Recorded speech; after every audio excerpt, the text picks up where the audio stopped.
Today I want to talk to you about how to build a leader. So to demonstrate that today, I've cut up 3 pieces of fly line so it makes it easier for you to see and for me to demonstrate with.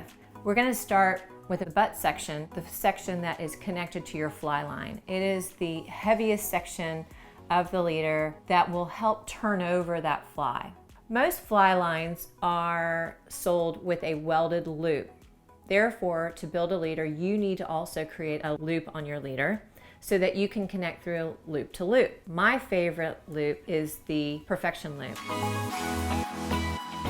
So I'm using my blue piece of material here. You would be using a mono or fluoro to build the butt section. So you take your line and you are going to formulate a loop. Notice that my tag end is off the back of the loop. Make sure you have plenty of tag end still available to work with, because this one does require a lot of tag end to formulate the knot.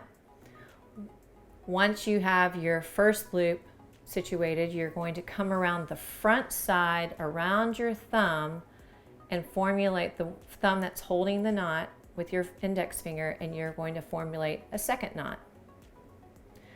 So you've got 2 loops. Now with your tag end, you're going to go through the 2, or between, not through, sorry, between the 2 loops, and you're going to pinch it with your fingers. And therefore you've got 3 loops. You've got your main first loop, you've got your loop that goes in front of your thumb, and then you have that tag end laying in between the 2, the front and the back loop.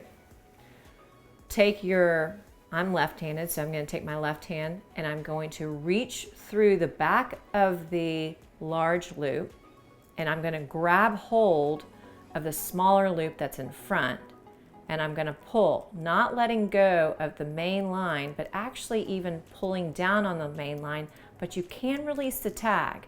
It's the main line that you really need to hold on to, as well as that loop that you've grabbed.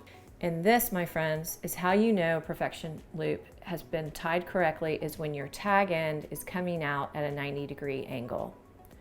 As with any loop knot, when you seat it, you want to get it wet and then really give it a good pull, and then go ahead and cut your tag end. I always like to leave about 1/8 or 1/4 of an inch. This really doesn't matter because it's not in the fish's face. And that is your Perfection loop.